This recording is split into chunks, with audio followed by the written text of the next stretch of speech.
তারপরে আল্লাহ রাব্বুল আলামিন বললেন মুমিনের দ্বিতীয় নাম্বার গুণ হচ্ছে গিয়া ওয়াল্লাযীনা হুম আনিল লাগwi মুরিদুন।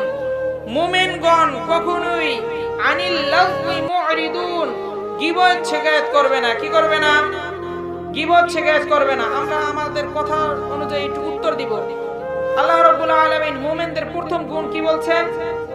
নামাজ, নামাজের কথা বলছেন। দ্বিতীয় নাম্বার গুণ কিসের কথা বলছেন? গীবত শিকায়ত করবে না।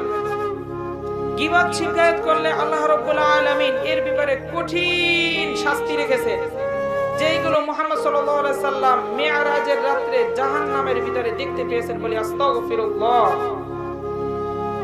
মুহাম্মদুর রাসূলুল্লাহ সাল্লাল্লাহু আলাইহি সাল্লাম যখন সেই মিরাজে গেলেন, সেই মিরাজে গিয়ে দেখতেছে ভাই জিবরাইলের কাছে, জিবরাইলের সাথে ভ্রমণ করতেছে। মিরাজে গিয়ে জাহান্নামের পাশ দিয়ে হেঁটে যাচ্ছে।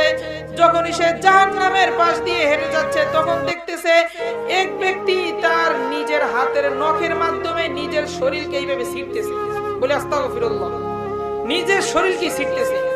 মুহাম্মদুর রাসূলুল্লাহ সাল্লাল্লাহু আলাইহি সাল্লাম জিবরাইল আলাইহিস সালামের কাছে জিজ্ঞেস করলেন, হে ভাই জিবরাইল, এই ব্যক্তির এমন অবস্থা কেন? তুমি আমাকে একটু ভালো করে বুঝিয়ে বলো।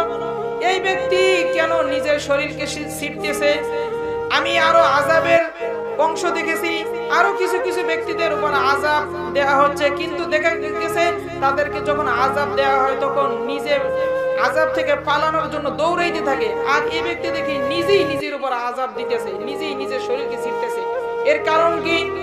তারপরে জিবরাইল আলাইহিস সালাম বললেন, এই ব্যক্তি দুনিয়াতে থাকাকালীন অবস্থায় গীবত করত। কি করত?